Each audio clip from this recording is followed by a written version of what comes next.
Hello friends, मैं ए के प्रजापति आप सभी का स्वागत करता हूं हमारे यूट्यूब चैनल स्टडी कर पर। फ्रेंड्स, आप लोग देख रहे हैं आरआरबी एएलपी एंड टेक्नीशियन 2018 के पेपर सॉल्यूशन की सीरीज, जिसमें ये 29 अगस्त 2018 शिफ्ट थर्ड का पेपर है। फ्रेंड्स, मैं आप लोगों से रिक्वेस्ट करूंगा आप वीडियो को पूरा देखें और जो भी कंसेप्ट आपको बताया जाए उसे एक जगह नोट डाउन करें, उसकी बार बार प्रैक्टिस करते रहें। ठीक है, ये वीडियो सभी रेलवे के सभी एग्जामों के लिए हेल्पफुल है। आप केवल ये मत देखिए कि ये एएलपी टेक्नीशियन के लिए हेल्पफुल होगा, नहीं। ये अभी आने वाले रेलवे के जेई के लिए, ठीक है, और जो है आरपीएफ, एसआई, कांस्टेबल, एनटीपीसी के लिए भी ये बेनिफिशियल होगा। ठीक है, चलिए शुरू करते हैं आज के क्वेश्चंस।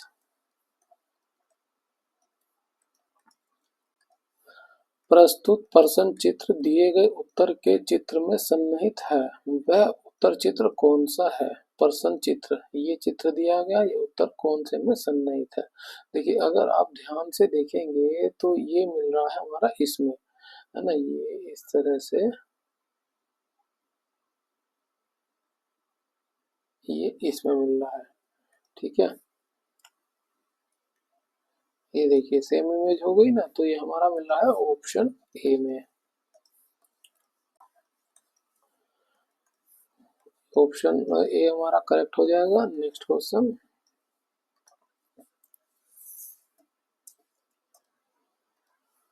सुबह के 6:43 घंटे की सुई और मिनट की सुई के बीच न्यून कोण का मान कितना होगा? न्यून कोण पूछा है कितना होगा। देखिए, इसके लिए फॉर्मूला होता है 30h माइनस 11/2 m। ठीक है, h क्या होता है? h होता है आवर, m होता है मिनट।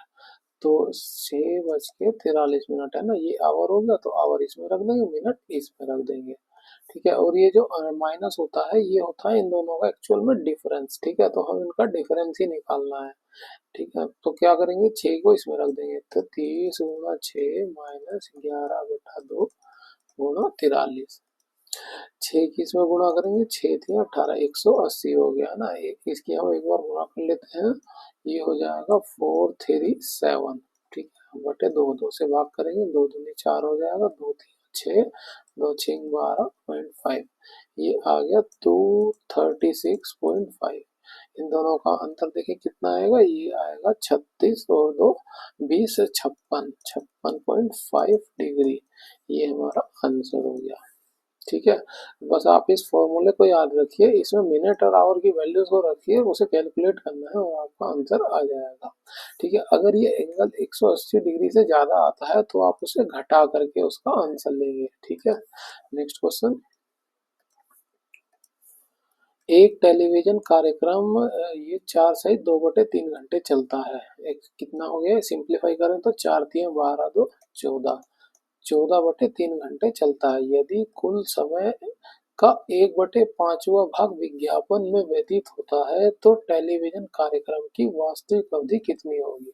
है ना, 1/5वां भाग जो है विज्ञापन में चला जा रहा है, तो उसकी अवधि कितनी होगी? एक में से आप घटा लग सकते हैं, हालांकि आप डायरेक्ट ही निकालिए इसको। ठीक है, तो ये हो जाएगा 4/5, है ना। जो भी वैल्यू दी है नीचे टोटल वैल्यू होती है, उसे एक से घटाएंगे तो बाकी शेष आ जाएगा, है ना। तो 4/5 भाग जो है ये कार्यक्रम चला है, तो ये दिया घंटे, तो हम कार्यक्रम का टाइम निकाल लेंगे, है ना। पूछा है टेलीविजन कार्यक्रम की वास्तविक अवधि पूछी है, तो ये 4/5 है ना। ये हो गया 5×3 = 15, इसकी इसमें गुणा कर दें, 14×2 = 28 और 28×2 = 56, 28×2 = 56, इसे 15 से भाग कर दीजिए, है ना। आंसर देखिए दशमलव में दिया है क्या? नहीं, ये जो है उसमें दिया हुआ है ना। तो क्या हो जाएगा, 15×3 = 45, तो क्या बचेगा, 11 शेष बचेगा, बटे 11/15। चेक करें ऑप्शन किस में मिल रहा है, 3 सहित 11/15, ये हमें मिल रहा है ऑप्शन 4 में। नेक्स्ट क्वेश्चन, 1 जनवरी 2018 को चौथे और उपांत्य दिन इंदौर के होलकर स्टेडियम में दिल्ली पर 9 विकेट से शानदार जीत के साथ 2017 रणजी ट्रॉफी टूर्नामेंट जीतकर किस क्रिकेट टीम ने इतिहास बनाया था? वो बनाया विदर्भ ने। अब ये ओल्ड क्वेश्चन हो गया। ठीक है, ये सब जीके क्वेश्चन है, उस समय करंट अफेयर में पूछा जाता है सब। नेक्स्ट क्वेश्चन, जब घड़ी में शाम 6:45 बज रहे हो तो घंटे की सुई और मिनट की सुई के बीच दो कोणों में से छोटे कोण का मान कितना होगा। एक ही टाइप के दो क्वेश्चन मिले गए हमें। देखिए इसके लिए भी सेम वही करना है हमें। क्या formula, 30h difference 11/2 M. H hour है, एम मिनट है, वैल्यू रख दीजिए। इसमें 6 आ जाएगा और 44 इसमें आ जाएगा। ठीक है, तो 30 गुणा 6 11/2 गुणा 44। ठीक है, 2 से भाग करेंगे, 2 बार में चला जाएगा, ये आया 22। 30 की गुणा कर देंगे, ये हो जाएगा 180, है ना। 12 की 22 की इसमें 11 में गुणा करें, कितना हो जाएगा 242। इसका डिफरेंस निकालें तो ये आएगा 62 डिग्री। ऑप्शन 3 हमारा यहाँ पे करेक्ट हो जाएगा। नेक्स्ट क्वेश्चन, निम्नलिखित में से कौन सी सरकार ने हाल ही में पूर्व प्रधानमंत्री अटल बिहारी वाजपेयी के जन्मदिन पर राज्य में गरीबों के लिए प्रकाश है तो विकास है नामक एक मुफ्त घरेलू बिजली कनेक्शन योजना का शुभारंभ किया हो? क्या था? उत्तर प्रदेश में। लेकिन अब ये एक पुराना क्वेश्चन हो गया। नेक्स्ट क्वेश्चन,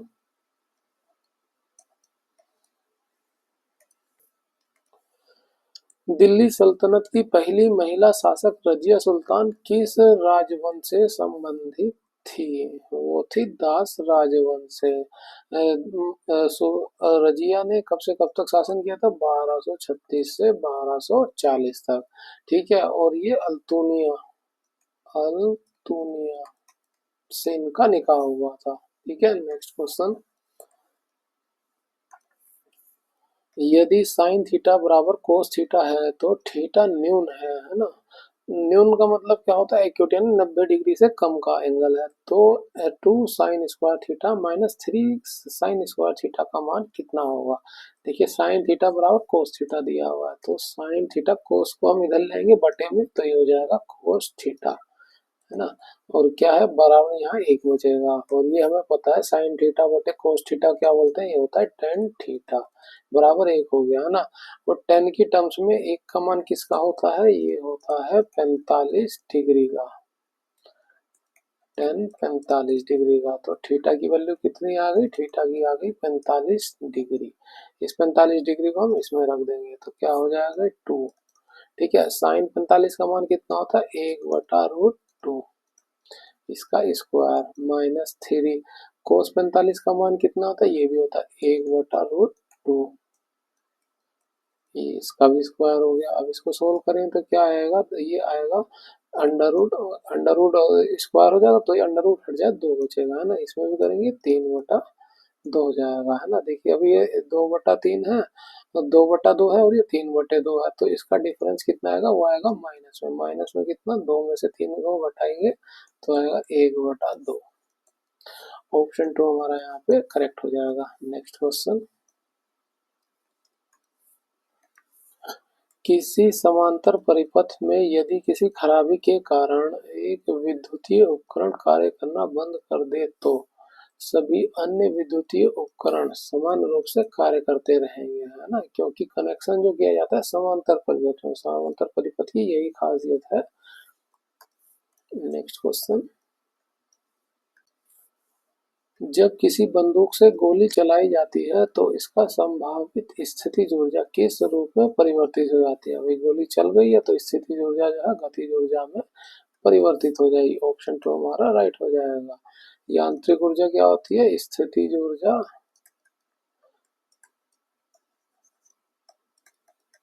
स्थितिज प्लस गति ऊर्जा होती है ना। और ऊर्जा का मात्रक क्या होता है? ऊर्जा का मात्रक होता है जूल। आप इसको याद रखें, इसका फॉर्मूला क्या होता है? ये होता है half M V square, half M V square. और स्थिति ऊर्जा का फॉर्मूला क्या होता है? ये होता है एम जी एच। ठीक है, इसको भी आप याद रखिए। नेक्स्ट क्वेश्चन,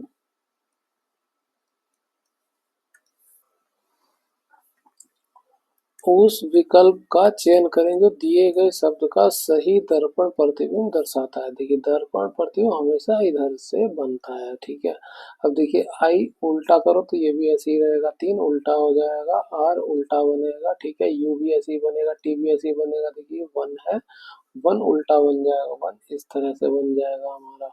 टी वो ऐसे ही रहेगा, ऐसे भी ऐसे ही रहेगा, एन एन उल्टा बन जाएगा। ठीक है, ये इस तरह से बन जाएगा। तो ये इस तरह से, ठीक है, और आई आई ऐसा ही रहेगा। अब देखिए ये हम चेक करें, एक तीन आर हमारा इसमें मैच हो रहा है उल्टा, है ना, आई थ्री आर तीनों ही उल्टे बने हुए हैं। तो और बाकी किसी में नहीं मैच हो रहा, तो हमारा ऑप्शन ये टू हो जाएगा। लेकिन हाँ, इसमें देखेंगे ये थोड़ी सी मिस्टेक है ना, इसमें ये वन दिया हुआ है ना, और लेकिन इसमें जो है ये आई बना रखा है, तो हो सकता है ये टाइपिंग एरर हो। नेक्स्ट क्वेश्चन, एक शहर में एक सप्ताह का औसत तापमान 28 डिग्री सेल्सियस है। औसत तापमान एक शहर में एक सप्ताह का, यानी कि 7 दिन का हो गया। ये 7 दिन का कितना एवरेज दिया है, 28 डिग्री। तो 7 दिन के टेम्परेचर का योग कितना हो जाएगा, इसकी 7 से गुणा कर देंगे। ठीक है, तो ये योग निकल के आ गया। यदि सोमवार, मंगलवार, बुधवार और गुरुवार का औसत तापमान 27.5 डिग्री सेल्सियस है, क्या कह रहा है, कि मंडे ट्यूसडे वेडनेसडे और थर्सडे, है ना, थर्सडे का औसत तापमान 27.5 डिग्री है। तो इसका जो है कितना हो जाएगा, योग कितना हो जाएगा, ये 27.5 डिग्री गुणा 4 हो जाएगा, है ना। 4 दिन है तो 4 से गुणा, 7 था 7 से गुणा हो गई थी। और कह रहा है कि गुरुवार, शुक्रवार, शनिवार और रविवार का औसत तापमान 29 डिग्री है। तो गुरुवार, फिर शुक्र, शनि और संडे, है ना, इसका औसत तापमान कितना है, 29 डिग्री। ये होना चाहिए, यहाँ पे भी 4 दिन है तो 4 से गुणा हो जाएगी। ठीक है, तो गुरुवार के लिए दस तापमान कितना है, गुरुवार का तापमान बताना है। अब देखिए, अगर हम इसमें देखिए 1 2 3 4 हो रहे हैं, 5 6 7 हो गए, है ना, 7 दिन हो रहे हैं और एक गुरुवार एक्स्ट्रा आ रहा है। ठीक है, तो इसको हम जोड़ते तो क्या आएगा, डे 7 प्लस एक थर्सडे आ जाएगा एक्स्ट्रा, है ना। इन दोनों को जोड़ दिया तो हम इन दोनों को भी जोड़ देंगे। देखिए 4 जो है दोनों में कॉमन है, तो हम इसे कॉमन ले लेते हैं, तो कितना हो जाएगा अंदर, 27.5 डिग्री प्लस 29। ठीक है, और अब D7 की वैल्यू हमें पता है कितनी है, 28 डिग्री 7।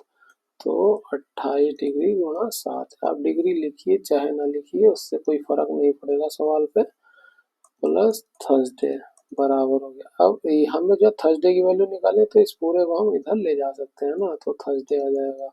अब देखिए 4 ब्रैकेट में आ रहा है 27.5 डिग्री प्लस 29 डिग्री।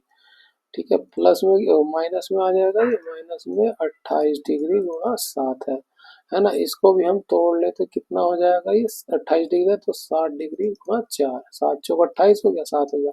देखिए 4 इसमें भी कौन है, 4 इसमें भी कौन है, तो पूरा ही 4 कॉमन आ गया। अंदर क्या हो जाएगा, 27.5 डिग्री प्लस 29 माइनस माइनस क्या हो जाएगा, ये 4 तो निकल गया, 7 7 49, ये हो गया 49 डिग्री। ये भी डिग्री में है। अब इसको काट दीजिए, इसको पहले चाहे तो आप जोड़ सकते हैं या आप डायरेक्ट भी कर सकते हैं ना। देखिए 49 में से 29 घटाएंगे तो माइनस का 20 डिग्री आ जाएगा, माइनस के 20 डिग्री इसमें घटाएंगे तो ये आ जाएगा 60.5 डिग्री। और ये 4 था तो 4 ही इसकी गुणा हो जाएगी, तो 7 चौक 28, और ये 2 और जुड़ जाएगा तो कितना हो जाएगा, ये हो जाएगा 30 डिग्री। 30 डिग्री किसका माना है, थर्सडे का। ऑप्शन वन हमारा यहाँ पे करेक्ट हो जाएगा, 30 डिग्री सेल्सियस। नेक्स्ट क्वेश्चन, उस शब्द का चयन करें जो समूह के बाकी शब्दों में के सबसे कम समान है।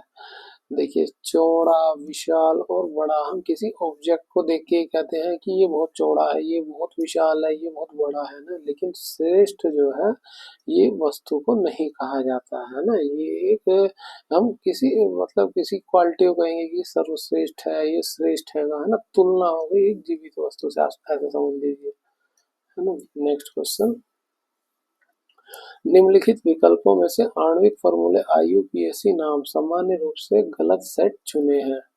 आईयूपीएसी का गलत हमें नाम ढूंढना किसमें हो रहा है। देखिए ये है CH3OH, ये है मेथेनॉल, तो ये सही हो रहा है। मिथाइल अल्कोहल, इसमें देखिए ये हो रहा है C3H8, है ना।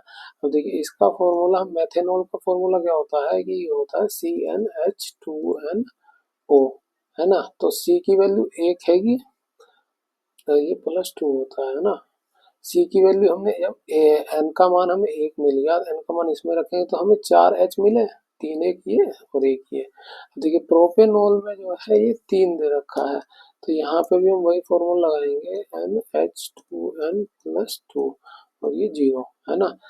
ओ है सॉरी, और 3 इसमें रखेंगे तो ये तो 3 आ गया, यहाँ 3 रखेंगे, 3 दूनी 6 और 2 8, ये होना चाहिए था 8, और ये 8 ही हो रहा है ना, तो और 1 होना चाहिए, तो ये फॉर्मूला बनना चाहिए था C3H7OH इस तरह से, जबकि इसमें 8 यहीं पर हो गए, टोटल हाइड्रोजन हो गए 9, जो ये हमारा गलत हो गया। ठीक है, ये प्रोपेनॉल का फॉर्मूला नहीं रह गया। नेक्स्ट क्वेश्चन, बाकी के भी चेक करें। देखिए C2 हैगा, इसमें रखेंगे फॉर्मूले में, तो पान दूनी 2 है, तो 2 दूनी 4 और 2 6, 4 ये हो रहा है और एक ये 6 हो गया, है ना, ये मैच हो रहा है। 4 इसमें, 4 दूनी 8 और एक 2 10, है ना, 10 इसमें भी हो रहा है हाइड्रोजन, तो ये भी हमारा सही है। ब्यूटेनॉल हो गया, ये एथेनॉल हो गया। नेक्स्ट क्वेश्चन, यदि ऊपर की ओर फेंकी गई एक वस्तु का प्रारंभिक वेग 14 मीटर प्रति सेकंड है, तो उसे उच्चतम बिंदु तक पहुंचने में कितना समय लगेगा। उसे हमने मान लिया कि वो t समय लगेगा। अब कोई ऑब्जेक्ट है, हम यहाँ से उसे फेंकते हैं, तो उसकी वेलोसिटी है ये 14 मीटर पर सेकंड से, तो वो किसी हाइट तक जाएगा ना, क्यों, ऑब्जेक्ट को हम फेंकेंगे, अगेंस्ट दी ग्रेविटी जा रहा है, तो धीरे धीरे धीरे उसकी वेलोसिटी कम होती जाएगी। एक समय ऐसा आएगा जब उसकी वेलोसिटी पूरी की पूरी 0 हो जाएगी, है ना।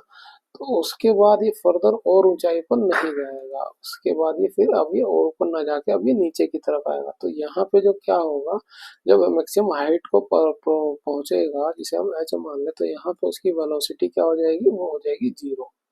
ठीक है, तो पूछा क्या गया, पूछ रहा है वो समय, है ना, इस ऊंचाई तक पहुंचने में उसे समय कितना लगा, हमें ये टाइम निकालना है। तो फॉर्मूला क्या होता है, गति का प्रथम समीकरण लगा दें हम। प्रथम समीकरण क्या होता है, v बराबर u प्लस ए टी होता है। ठीक है, अब देखिए ये वेलोसिटी हमें मिल गई अंतिम, ये होती है अंतिम वेलोसिटी, अंतिम वेलोसिटी क्या होगी, 0 हो गई। यू जिस हमने वेग से, प्रारंभिक वेग से फेंका था, ये हो गया 14। अब देखिए एक्सेलरेशन क्या होगा, ये हम काम करें अगेंस्ट दी ग्रेविटी, तो ये होगा माइनस का g, है ना। जी की वैल्यू दी है 9.8, हम इसे 10 मान के चले ताकि हमारा आंसर जल्दी कैलकुलेशन हो जाए। तो ये देखिए 10 हो गया, टी हो गया, तो ये 14 बराबर 10 टी, तो इसे भाग करेंगे 10 से, तो टी की वैल्यू कितनी आएगी, 1.4। ठीक है, तो ये हमारा आंसर हो जाएगा 1.43 डिग्री, क्योंकि हमने जो है 10 लिया बढ़ा करके, है ना। 9.3 से 9.8 से उसे कैलकुलेट करेंगे, हल्का सा ज्यादा आएगा, तो आप अपना समय बचाइए, तो राउंड ऑफ वैल्यू लेकर के। ठीक है, नेक्स्ट क्वेश्चन,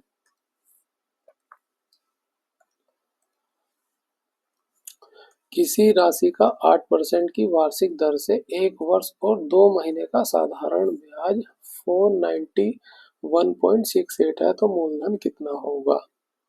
देखिए मूलधन क्या होता है, मूलधन हमेशा 100% होता है।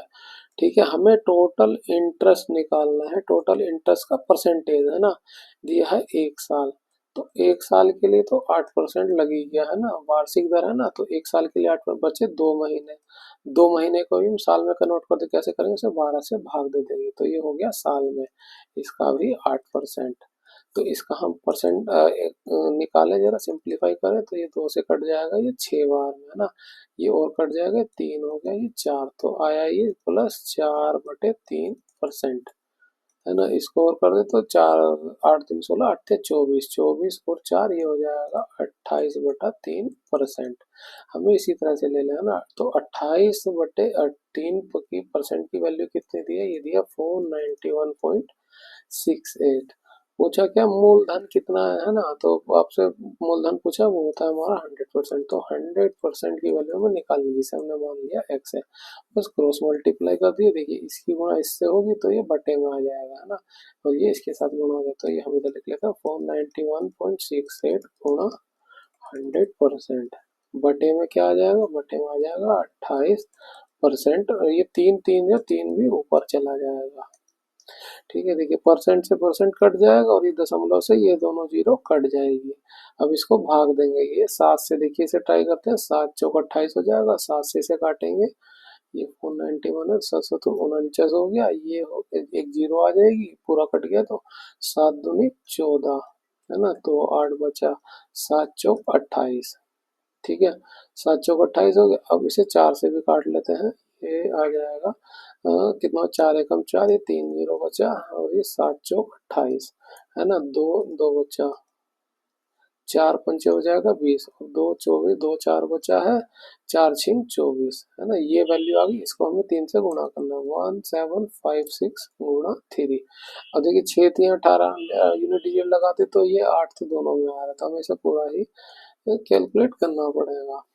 ठीक है, तो 6 तिया 18 हासिल 1, 5 तिया 15 और एक 16 हासिल 1 हो गया, 7 पचे 35 और एक 36 का 6 हासिल, सॉरी 7 पचे 35, 7 तिया 21, 7 तिया 21 हासिल 1 2, 22 हो गया, हासिल कितना बचेगा, 2 बचेगा, 3 एकम 3 और 2 5, ये 5 2 6 8, ये हमारा ऑप्शन 4 से मैच हो रहा है, ये हमारा राइट हो जाएगा। ठीक है, नेक्स्ट क्वेश्चन।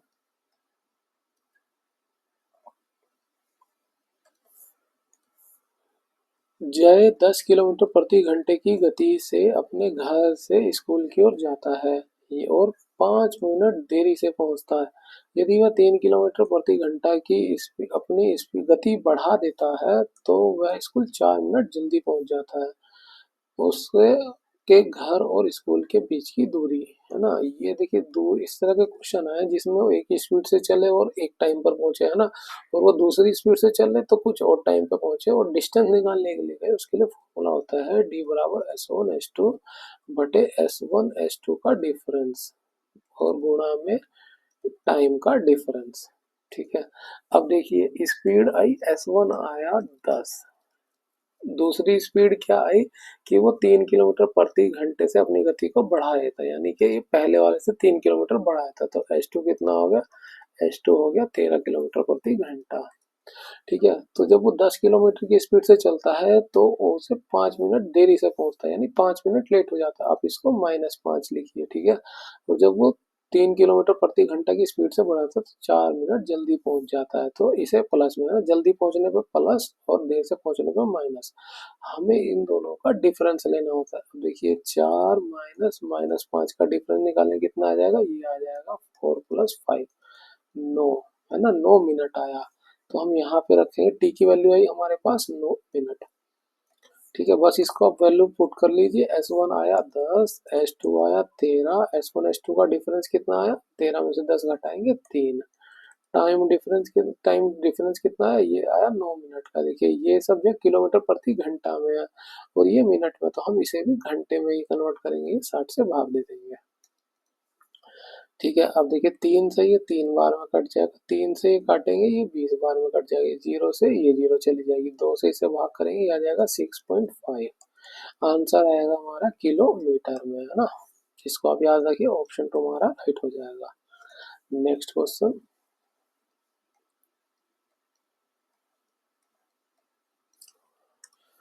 निम्नलिखित चित्र श्रृंखला में अगला विकल्प चुनें। चित्र ये हमें दे दिया है, उसमें अगली संख्या श्रृंखला क्या आएगी वो हमें बताना है। देखिए पहले सर्कल आ रहा है, फिर आ रहा है स्क्वायर, फिर सर्कल आया, फिर स्क्वायर, तो अगला क्या होगा, अगला होगा सर्कल। ठीक है, अब देखिए ये वर्टिकल है, ये हॉरिजॉन्टल हुआ, फिर ये है ना 90 डिग्री, देखिए घूम गया ना, फिर से 90 डिग्री घूम नीचे हो गया, फिर से 90 डिग्री घुमा, ये इधर हो गया, तो अब 90 डिग्री घुमाएंगे तो ये ऊपर की तरफ हो जाएगा। ठीक है, तो अब ये किस में मैच कर रहा है हमारा, देखिए सर्कल, सर्कल इसमें ये ऊपर की तरफ हो रहा है, तो ऑप्शन ए हमारा यहाँ पे करेक्ट हो जाएगा, ऑप्शन ए। Next question. सी वक्रता केंद्र वाले किसी अवतल दर्पण के फोकस बिंदु एफ पर रखे किसी बिंब के प्रतिबिंब के संदर्भ में निम्नलिखित में से कौन सा कथन लागू होगा। देखिए इसको समझते हैं। ये देखिए ये होता है अवतल दर्पण, ठीक है। तो जो इसका सेंटर पॉइंट होता है उसे पोल बोलते हैं और यहाँ से प्रिंसिपल एक्स जारी होती है ना। और देखिए ऑब्जेक्ट ये इसका सेंटर का इसका जो सेंटर होता है उसे बोलते हैं हम सी। और इन दोनों के बीच में जो सेंटर होता है या इसका कह लीजिए इसके सेंटर का आधा होता है वो होता है फोकस पॉइंट, है ना। अब ये कह रहा है कि कोई ऑब्जेक्ट इस फोकस पॉइंट पे रखा हुआ है, ठीक है। तो पूछ रहा है कि अब जो है इस ऑप्शन में हमें देखना है आंसर क्या दे रहा है कि प्रतिबिंब उल्टा वस्तु वास्तविक उल्टा वस्तु के आकार से बहुत छोटा, तो यानी उस वस्तु का इमेज पूछ रहा है कि कहाँ पे बनेगा। अब आपको ये याद होना चाहिए कि अगर किसी कोई वस्तु फोकस पे रखी हुई है तो उसकी जो है एक लाइट जो है सेंटर से गुजरेगी, ठीक है, और दूसरी ये इस तरह से गुजरते ये इस सेंटर से। ये दोनों लाइनें कभी एक दूसरे से मिलेंगी नहीं, है ना। तो इसका मतलब क्या हो गया, जो इमेज बनेगी वो इन्फानाइट पे बनेगी, ठीक है। अब देखिए इन्फानाइट वाला ऑप्शन केवल और केवल हमारा जो है ऑप्शन 2 में ही है, अनंत पर बनेगा, बाकी और किसी में ऑप्शन है नहीं, ठीक है। तो हम डायरेक्टली इसका आंसर दे सकते थे कि वो आंसर होगा, बाकी हमें चेक करने की भी जरूरत नहीं है, ठीक है। आंसर दे सकते हैं कि ऑप्शन 2 हमारा राइट हो जाएगा। दूसरा, अगर जो भी इमेज बनेगी वो इन्फानाइट पे बनेगी, और दूसरा क्या कह सकते हैं कि वो एक तो जो है वास्तविक होगी, है ना, प्रतिबिंब वास्तविक होगा, उल्टा बनेगा और आकार से बहुत बड़ा बनेगा, है ना। इन्फानाइट पे तो बन ही रहा है और वो बहुत बड़ा बनेगा और वस्तु के आकार से जो है उल्टा बनेगा, ठीक है। और एक दो कंडीशंस को और भी समझ लेते हैं, है ना। अगर कोई वस्तु हमारी इधर से जो है इस पे रखी है सेंटर पर, है ना, सेंटर ऑफ कर्वेचर पे रखी है, तो हमारी वस्तु का इमेज कहाँ बनेगा, वो इमेज बनेगा वो भी इसी पर बनेगा। ये इमेज कैसा होगा, ये वास्तविक होगा, वास्तविक होगा। देखिए ये उल्टा बन रहा है, उल्टा हो गया, ठीक है। और क्या होगा, ये वस्तु के आकार के बराबर होगा, बराबर होगा। कहाँ पे बनेगा, ये सेंटर ऑफ कर्वेचर पर ही बनेगा, ठीक है। जिसे हम सी बोलते हैं ना उसी पर बनेगा। और भी कंडीशन है, देखिए अगर कोई वस्तु इन्फानाइट पे रखी हो, है ना, तो क्या कहाँ बनेगा इमेज, इमेज बनेगा हमारा फोकस पॉइंट पर। इसको हम एक जगह पे लिख लेते हैं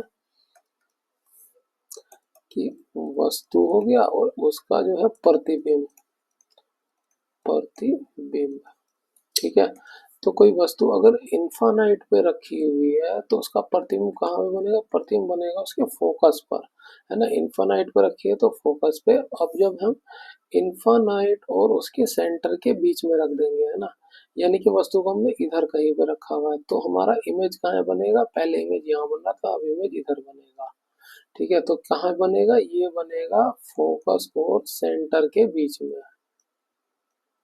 इसको इधर लिख लेते हैं, फोकस और सेंटर के बीच में। थोड़ा मैं इधर कर लेता हूँ। अब देखिए इसमें जो हम दो तीन चीजें, और जब अनंत पे थी तो प्रतिबिंब हमारा एफ पर बन रहा था फोकस पे, तो वो क्या था कि वो एक तो जो वास्तविक बनेगा, वास्तविक होगा, उल्टा होगा, और जो फोकस पे है तो बहुत छोटा बनेगा, है ना, बहुत छोटा कह सकते हैं आप, है ना। अब जो है अनंत और इसके सेंटर के बीच में तो क्या होगा, वास्तविक और उल्टा तो बनेगा ही, तो जो है अब जो है वस्तु से छोटा बनेगा, वस्तु से छोटा बनेगा, है ना। ये बहुत छोटा, एकदम डिमिनिश, हाईली एकदम छोटा सा, बिल्कुल बिंदु के टाइप का। अब जब कोई वस्तु को हम यहाँ सेंटर पे रख देंगे तो क्या होगा, प्रतिबिंब हमारा सेंटर पे बनेगा, और क्या बनेगा, ये वास्तविक उल्टा तो बनेगा ही, बराबर का बनेगा, ठीक है। अब वस्तु को सेंटर और फोकस के बीच यहाँ पे रख दें तो क्या होगा, सेंटर और फोकस के बीच में, तो इमेज हमारी कहाँ शिफ्ट हो जाएगी, इमेज हमारी यहाँ पे बनेगी, है ना, सेंटर और इन्फानाइट के बीच में, सेंटर और इन्फानाइट के बीच में। अब जो है ये देखिए पहले बहुत छोटा, फिर छोटा, बराबर, अब बड़ा बनेगा। वास्तविक उल्टा, और वास्तविक उल्टा तो बनेगा ही, बड़ा भी बनेगा, है ना। अब क्या हो गया तीसरी कंडीशन, एक और कंडीशन, ये जब वस्तु को हमने फोकस पे रखा, जो हमने अभी भी डिस्कस किया, तो फोकस पे रखेंगे तो इमेज अब कहाँ बनेगी, इमेज हमारी बनेगी इन्फानाइट पे। और ये क्या होगी, ये बहुत बड़ी होगी, बहुत बड़ा होगा। ठीक है, जो हमारा इसमें पूछा भी है कि जब वस्तु जो हमारी फोकस पे रखी है तो कहाँ बनेगी, वो इन्फानाइट पे बनेगी, वास्तविक होगी, उल्टी होगी, और बहुत बड़ी बनेगी। इसमें एक और कंडीशन आती है कि जो है इस वस्तु को हम फोकस के आगे रख दें ना, यहाँ पे कहीं रख दे तो क्या होगा, है ना। तो फोकस और पोल के बीच में रख दिया हमने। ठीक है, ये पोल हो गया, फोकस और पोल के बीच में, तो इमेज कहाँ बनेगी, इमेज बनेगी इसके पीछे, दर्पण के पीछे, दर्पण के पीछे बनेगी है। ये कैसी होगी, अब ये वास्तविक रहेगी, अब ये आभासी बनेगी, आभासी। और कैसी बनेगी, सीधी बनेगी, है ना, सीधा बनेगा, और कैसा बनेगा, ये बड़ा बनेगा। एक बार मैं इसमें भी दिखा देता हूँ कि इमेज जो वस्तु हमारी इधर रखी होगी तो वो इधर इमेज दर्पण के पीछे इधर कहीं बनेगी, वो बड़ी बनेगी, है ना, सीधी बनेगी, बड़ी बनेगी, और आभासी बनेगी। इस चीज को भी आप याद रखिए, तो हमारा यहाँ ऑप्शन 2 राइट हो जाएगा। नेक्स्ट क्वेश्चन,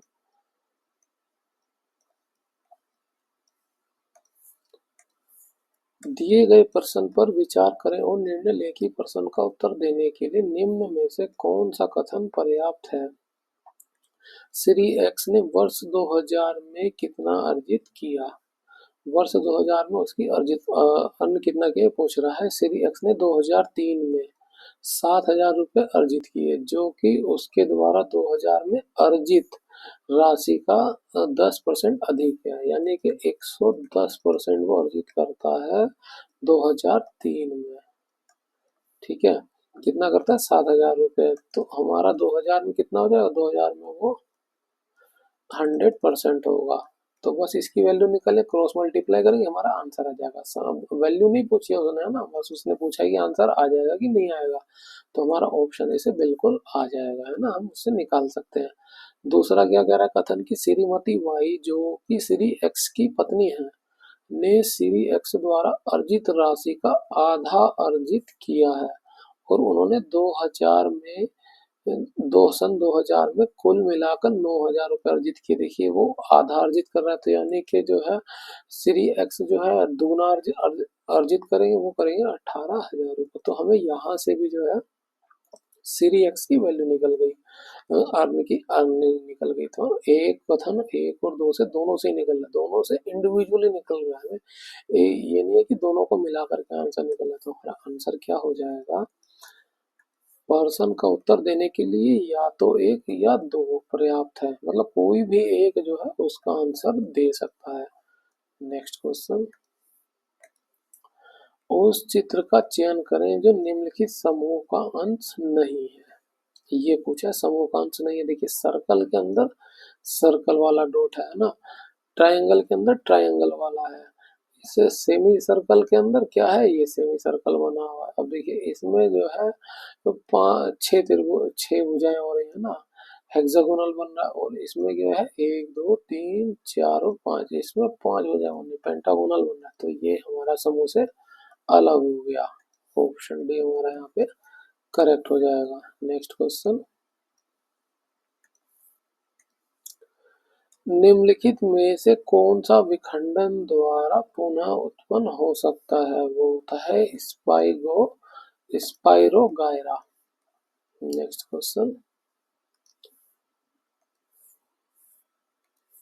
निम्नलिखित में से कौन सा एंजाइम अग्नाशय द्वारा स्त्रावित होता है, वो होता है ट्रिप्सिन, है ना। ट्रिप्सिन क्या करता है, ये प्रोटीन को जो है, जो लॉन्ग चेन होती है उसे छोटी छोटी चेन में ब्रेक कर देता है ना, प्रोटीन को जो अमीनो एसिड, जो छोटे छोटे अमीनो एसिड है उसमें कन्वर्ट कर देता है। ठीक है, और ये जो लैक्टेस है सुक्रोस है और माल्टेज है, ये जो है छोटी आंत है ना, आंत से निकलता है, आंत से निकलता है, इसको भी आप याद रखिए। नेक्स्ट क्वेश्चन, 60 ग्राम हीलियम में मोलों की संख्या क्या होगी? देखिए मोलों की संख्या जब निकालने को कहे तो उसके लिए क्या होगा, एक ऐसे फॉर्मूला याद रखिए, दिया गया द्रव्यमान है ना, द्रव्यमान बटा सूत्र द्रव्यमान। तो यहाँ पे दिया गया द्रव्यमान कितना है, वो है 60 ग्राम। हीलियम का जो सूत्र से द्रव्यमान क्या आएगा, हीलियम का द्रव्यमान होता है 4, तो 4 से भाग कर दिए, कितना आ जाएगा ये 15। और यानी मोलों की संख्या कितनी मिली हमें, मोलों की संख्या मिली 15। ऑप्शन 4 हमारा यहाँ करेक्ट हो जाएगा। नेक्स्ट क्वेश्चन, इनमें से कौन सी संख्या 12 से पूर्णतः विभाजित होगी? 12 का हम फैक्टर करें तो 4 और 3 आएगा, ठीक है। 4 के लिए क्या नियम होता है कि उसकी अंतिम दो संख्या जो 4 से डिविजिबल होनी चाहिए, ये डिविजिबल हो रही है ना, 4 से भाग करें 11 आ जाएगा, इसे भी 4 से भाग करेंगे 8 बार में कट जाएगा ना, 4 से 16 बार में और 4 से 22 बार में ना, तो ये चारों ही संख्या जो है 4 से डिविजिबल है। अब हमें 3 से चेक करते हैं। 3 के लिए फॉर्मूला क्या होता है कि इसका जो योग है 3 या 3 का मल्टीपल होगा तो वो डिविजिबल हो जाएगा। तो अब हम इसको जोड़ें, जोड़ने पे 3 या 3 का मल्टीपल आया तो वो यानी कि वो एक डिविजिबल संख्या हो जाएगी, ठीक है। अब देखिए इसे 4 4 होता है 8, 4 4 8, 8 5 13, 13 और 8 कितना होता है, 13 8 21, 21 2 हो जाएगा 23। क्या ये 23 डिविजिबल है 3 से? नहीं। अब इसमें देखिए ये 6 6 3 या 6 आ जाए उसे छोड़ते चलिए ना, 3 आ गया 6 आ गया छोड़ दीजिए, 4 और 2 आया छोड़ दीजिए, 1 आ गया है ना, तो 1 3 से डिविजिबल नहीं है। इसमें देखिए 6 आ गया छोड़ दीजिए, 8 और 1 नहीं आया, 3 से डिविजिबल हो गया, 9 भी है ना, ये भी छोड़ दीजिए, 7 5 12, 12 भी 3 से डिविजिबल है, तो यानी कि ये वो संख्या होगी जो डिविजिबल है। बाकी को भी चेक कर देखिए, 3 डिविजिबल हो गया छोड़ दीजिए, 6 भी डिविजिबल हो गया छोड़ दीजिए है ना, 8 4 12, 12 भी डिविजिबल है छोड़ दीजिए, 8 जो है 3 से डिविजिबल नहीं है, तो आप इसको भी छोड़ सकते हैं। इसमें भी आप ऐसे ही कर सकते हैं, मैंने जोड़ दिया, 5 4 9 हो गया छोड़ दीजिए है ना, 8 4 12 हो गया छोड़ दीजिए, 2 आया, 2 जो है डिविजिबल नहीं है 3 से, तो ये भी डिविजिबल नहीं, ये भी नहीं है, ये भी नहीं, केवल हमें एक ही मिला ऑप्शन 3 जो 12 से पूर्णतः विभाजित हो जाएगा। नेक्स्ट क्वेश्चन, 12% वार्षिक दर से 3 वर्षों का साधारण ब्याज 4140 है, इसी राशि पर 8% की दर से 2 वर्षों का चक्रवर्ती ब्याज कितना होगा, है ना। अब देखिए 12 तिया 36 हो ना, 36% जो है ये हो गया टोटल इंटरेस्ट परसेंट के टर्म में, और ये इंटरेस्ट दिया हुआ है 4160। अब देखिए एक तो ये तरीका हो गया कि हम जो है 100% की वैल्यू निकालें और फिर उसका 8% निकालें, दूसरा ये है कि हम डायरेक्ट इसका 8% निकाल लें, तो हम 8% की वैल्यू निकालें तो वो कितने में, इसको हमने एक्स मान लिया ना, तो क्रॉस मल्टीप्लाई करें ये एक्स से गुणा हो जाएगी, तो क्या हो जाएगा 4160 गुणा 8% बटे में हो जाएगा 36%। इसको भाग देते हैं, ये परसेंट से परसेंट कट जाएगा, और जो है ये 4 से जो है 9 बार में चला जाएगा, ये 2 बार में चला जाएगा, 9 से इसे भाग करें, ये आएगा 9 चौक 36, बचा क्या बचा 5 और 6 है ना, 9 में 9 छीन 54, तो ये हो गया 4 6 बार में चला गया, ये हो गया 0, तो ये इसकी गुणा कर दे तो कितना आ गया, 6 दूनी 12, 4 दूनी 8 1 9, 920 रुपये आ गया 8% की वैल्यू। और हमें ये पता है कि जो है सिंपल इंटरेस्ट हर साल बराबर ही होता है, ठीक है। तो चक्रवर्ती ब्याज के लिए इस तरह की टेबल को बनाते हैं ना, ये जो पहला कॉलम होता है ये 2 साल के लिए होता है ना, ये फर्स्ट ईयर का हो जाएगा, ये सेकंड ईयर का, और ये जो वर्टिकल कॉलम होता है ये एसआई के लिए होता है, और ये पूरे का पूरा हो जाता है, ये हो जाता है सीआई का। अगर ये पूछता सीआई और एसआई का डिफरेंस क्या है तो वो ये होता सीआई माइनस एसआई का डिफरेंस, ठीक है। अब देखिए 8% की हमें वैल्यू मिल गई, ये है 920 रुपये, तो वो ये पहले साल तो ऐसा ही लगाओ या चक्रवर्ती ब्याज लगाओ वो बराबर ही रहता है, अगले साल क्या होगा, ये 920 रुपये तो मिलेंगे, इस 920 पे 8% हमें और मिलेगा, तो इस 920 का है ना, ब्याज के ऊपर ब्याज मिलता है ना, तो मूलधन पे तो ये 920 रुपये मिल गया हमें, इस 920 पर हम 8% का कितना ब्याज मिलेगा वो निकाल लें बटे में 100। अब देखिए ये आएगा दशमलव में है ना, इसको गुणा करें ये आ जाएगा 8 दूनी 16, 16 के 6 हासिल एक, 9 8 72, 72 एक 73, 73। देख 10 है तो ये भाग करें 73.6, 73.6। बस इसको जोड़ लीजिए तो क्या आएगा आंसर, सबको जोड़ेंगे तो ये आएगा 6 पॉइंट में तीन तीन आ जाएगा। अब ये देखिए 0.6 और 3.6 किस में आ रहा है, वो केवल ऑप्शन 1 में आ रहा है, तो हमारा यही करेक्ट हो जाएगा। बाकी अब चाहे तो पूरा जोड़ सकते हैं। ये 7 2 9, 9 2 11 हासिल एक, 9 9 18, 18 और एक 19, ये आया 1913 रुपये 60 पैसे। ऑप्शन 4 हमारा यहाँ पे करेक्ट हो जाएगा। आप इस तरह से भी कर सकते हैं, जरूरी नहीं है कि आप वो पूरी वैल्यू निकालें 100% की, फिर उसका 8% निकाल, फिर उसका चक्रवर्ती ब्याज निकालें कि 8% करके मैं निकालूं। नहीं, आप ऐसे भी कर सकते हैं। नेक्स्ट क्वेश्चन, नीचे दिए गए सेटों के समूह से उस सेट का चयन करें जो मेल नहीं खाता है। देखिए ये दिया 2 सते 14, 2 अठे 16 है ना, इसमें करें 6 पंचे 30 और 6 छीन 36, 5 सते 35, 5 अठे 40, 3 सते 21, 3 अठे 24। अब देखिए यहाँ 7 8 आ रहा है, यहाँ 7 8 आ रहा है, यहाँ 7 8 आ रहा है, ये तीनों ही कॉमन हो रहे हैं और इसमें आ रहा है 5 6, तो ये हमारा अलग हो जाएगा। ऑप्शन 2 6 30 और 36। नेक्स्ट क्वेश्चन, अभिनेत्री भारतीय अभिनेत्री आलिया भट्ट की राष्ट्रीयता क्या है, वो है ब्रिटिश की। नेक्स्ट क्वेश्चन, देखिए क्वेश्चन देखने में बड़ा लग रहा है लेकिन है इतना बड़ा नहीं है, आप इसको कर सकते हैं। ऐसे ऐसे क्वेश्चनों को लास्ट में करें है ना, ये टाइम टेकिंग अगर टाइम टेकिंग हो गया थोड़ा सा है ना, तो थोड़ा ज्यादा समय लेगा। एक व्यक्ति बिंदु ओ से यात्रा शुरू करता है, तो व्यक्ति हो गया, ये बिंदु ओ हो गया, यहाँ से यात्रा शुरू करता है और बिंदु ए तक पहुंचने में बिंदु ए तक पहुंचने 20 किलोमीटर पूर्व दिशा की ओर चलता है। पूर्व दिशा की ओर है ना, डायरेक्शन बनाए, ये ईस्ट हो जाएगा, ये वेस्ट हो जाएगा, नॉर्थ साउथ। पूर्व दिशा इस साइड हो जाएगी तो इस साइड चल रहा है। कितना चल रहा है, 20 किलोमीटर बिंदु ए तक पहुंचने में। ये बिंदु ए हो गया, ठीक है। दाहिने मुड़ता, अभी ये इस तरफ देख रहा है तो इसका दाहिना क्या हो जाएगा, इस साइड हो जाएगा। दाहिने दाहिने मुड़ता है, बिंदु बी तक पहुंचने के लिए 10 किलोमीटर यात्रा करता है, तो 10 किलोमीटर यात्रा करके बिंदु बी तक पहुंचता है, ये बिंदु बी हो गया हमारा, ठीक है। और दाहिने मुड़ता, अभी ये इस साइड देख रहा है तो अभी इसका दाहिना किधर हो जाएगा, दाहिना हो जाएगा इस साइड, है ना, ये वाला साइड। दाहिने मुड़ता है और बिंदु सी तक पहुंचने में 9 किलोमीटर की यात्रा करता है, तो ये बिंदु सी तक पहुंचता है 9 किलोमीटर की यात्रा करता है।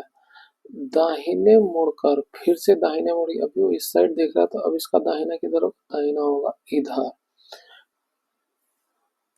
दाहिने मुड़कर बिंदु डी तक पहुंचने में 5 किलोमीटर की यात्रा करता है, तो देखिए 10 ही चला था तो इसका आधा हो जाएगा 5 किलोमीटर, ठीक है। ये और बिंदु हो गया डी, ठीक है। अब बाईं ओर मुड़कर, अभी वो इस साइड देख रहा है तो बायां उसका इस साइड हो जाएगा। बाईं ओर मुड़कर बिंदु ई तक पहुंचने 12 किलोमीटर की यात्रा करता है। अब देखिए 12 किलोमीटर, ये 9 है और 12 और चलता है इसी डायरेक्शन में, तो 12 9 हो जाएगा 21, यानी इस पॉइंट से 1 किलोमीटर आगे। तो हम ये कह सकते हैं ये पूरा हो गया 20 किलोमीटर और ये पोर्शन हो गया 1 किलोमीटर आगे यात्रा करता है। फिर दाहिने मुड़ते हुए, अभी वो इस साइड है तो अब इसका दाहिना इस साइड हो जाएगा, मुड़ते हुए बिंदु एफ तक पहुंचता है, ये बिंदु ई था, मुड़ते हुए बिंदु एफ तक पहुंचने में 6 किलोमीटर की यात्रा करता है।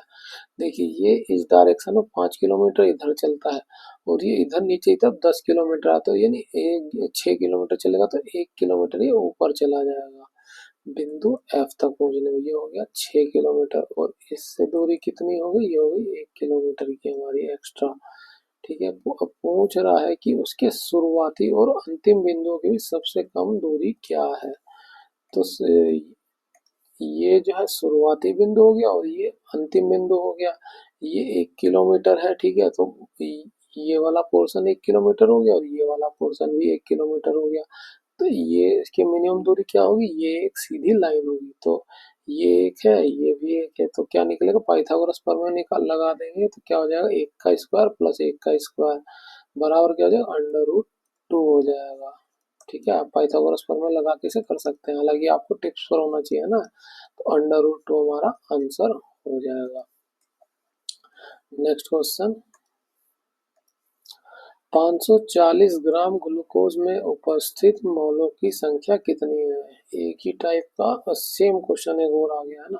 देखिए ग्लूकोज, ग्लूकोज का फॉर्मूला क्या होता है, C6H12O6 है ना। कार्बन का द्रव्यमान कितना होता है, ये होता है 12, 12 की 6 से गुणा कर देंगे। हाइड्रोजन का द्रव्यमान कितना होता है, एक, एक की 12 से गुणा। ऑक्सीजन का द्रव्यमान कितना होता है, ये होता है 16, 16 की 6 से गुणा हो जाएगी। इसका द्रव्यमान कितना निकल के आएगा, 12×12 = 72 प्लस 12 प्लस 16×85, 16×6 = 96, 96 हो गया।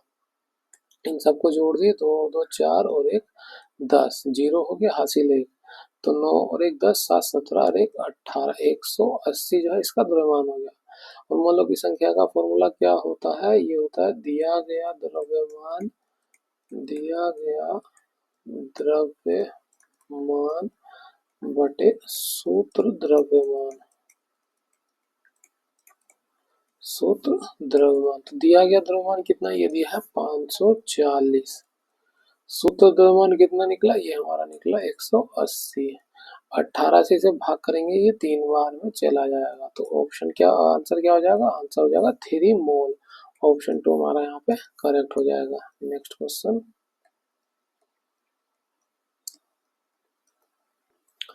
उस चित्र का चयन करें जो नीचे दिए गए समूह से संबंधित नहीं है।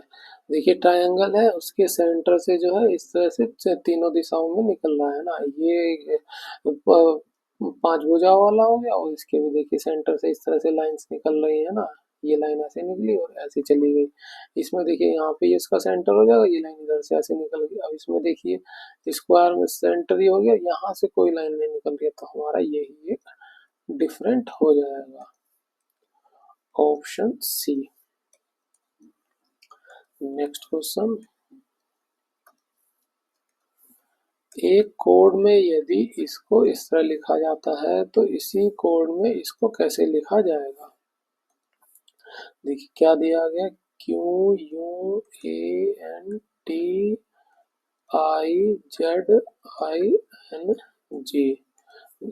इसको ऐसे लिखा जा रहा है, तो क्या हो जाएगा, TNAUQTNAUQGNIZI।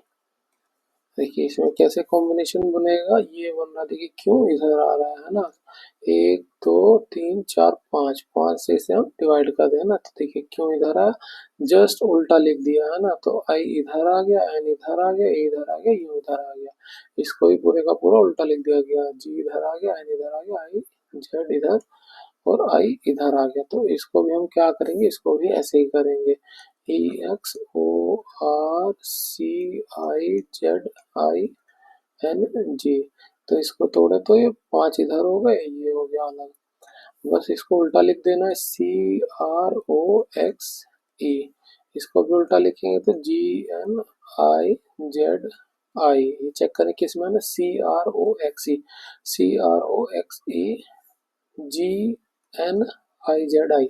ये ऑप्शन 3 हमारा करेक्टली मैच हो रहा है। नेक्स्ट क्वेश्चन, निम्नलिखित में से अर्धसूत्रण के लिए कौन सा कथन सत्य नहीं है। अर्धसूत्रण के परिणाम स्वरूप परिणामी कोशों में सूत्रों की संख्या दोगुनी हो जाती है, नहीं दोगुनी नहीं हो जाती, वो आधी रह जाती है, आधी रह जाती है। तो यही हमारी पहली लाइन ही जो है, पहला ही ऑप्शन गलत हो गया। नेक्स्ट क्वेश्चन, एक साइकिल सवार 5 मिनट में 500 मीटर की दूरी तय करता है। 5 मिनट में 500 मीटर की दूरी तय करता है। ठीक है, यदि साइकिल सवार इसी गति को बरकरार रखता है तो वह आधे घंटे में कितने किलोमीटर, देखिए अब दिया यहाँ मीटर दिया, किलोमीटर में पूछ रहा है, आधे घंटे में कितने मिनट होते हैं 30 मिनट। तो 30 मिनट में कितने किलोमीटर तय करेगा? देखिए इसको सीधे सीधे कर सकते हैं, 6 पंचे होता है, वो 5 होता है 30, है ना। 6 की गुणा भी 30 हो गया, यहाँ पे भी हम 6 की गुणा कर दें, कितना हो जाएगा 30। 2 जीरो है, ये आया हमारा मीटर में। ठीक है, पूछा गया किलोमीटर में, तो किलोमीटर के लिए 1000 से भाग कर देंगे। 3 जीरो से 3 जीरो कैंसिल हो गया, 3 बचा, ये आया 3 किलोमीटर। ऑप्शन हमारा 2 करेक्ट हो जाएगा। नेक्स्ट क्वेश्चन, जब प्लाईवुड के 0.23 सेंटीमीटर मोटाई वाले 472 टुकड़े एक दूसरे के ऊपर रखे जाते हैं तो इस प्रकार बने स्तंभ की मीटर की ऊंचाई कितनी होगी? देखिए कोई इस तरह का टुकड़ा हो गया है ना, जिसकी कुछ ऐसी मोटाई रही होगी, तो ठीक है, तो इसी के ऊपर दूसरा टुकड़ा रख दिया गया है ना, ऐसे ही टुकड़ा दूसरा रखा तो उसकी जो है मोटाई ऐसे बढ़ जाएगी। ठीक है, ऐसे फिर रखा, फिर मोटाई बढ़ जाएगी, तो क्या होगा कि इस तरह के 472 टुकड़े, तो उसकी हाइट क्या निकलेगी, इसका गुणा करके हमारी हाइट निकल के आ जाएगी। ठीक है, हाइट निकल जाएगी 0.23 सेंटीमीटर है, 472 से गुणा करेंगे। अब देखिए सेंटीमीटर में, इसको हमें कन्वर्ट करना पड़ेगा। हमें पता है 1 मीटर बराबर होता है 100 सेंटीमीटर, तो 1 सेंटीमीटर कितना हो जाएगा, ये हो जाएगा 1/100 मीटर। तो यहाँ 100 से भाग हो जाएगा ना, अब इसको हम गुणा कर लेंगे, कितना हो जाएगा। अब देखिए वैसे इसको गुणा करने की जरूरत नहीं है हमें, है ना। ये दशमलव उठाएंगे, ये 2 जीरो तक आएगा, इसकी गुणा करेंगे तो हमारा डिजिट आएगा 6, यानी वो जीरो तो है नहीं, तो ये दशमलव तो कटेगा है ही नहीं। तो ये जो है 4, यानी कि ये दशमलव जो है 4 स्थान तक वैल्यू को देगा, है ना।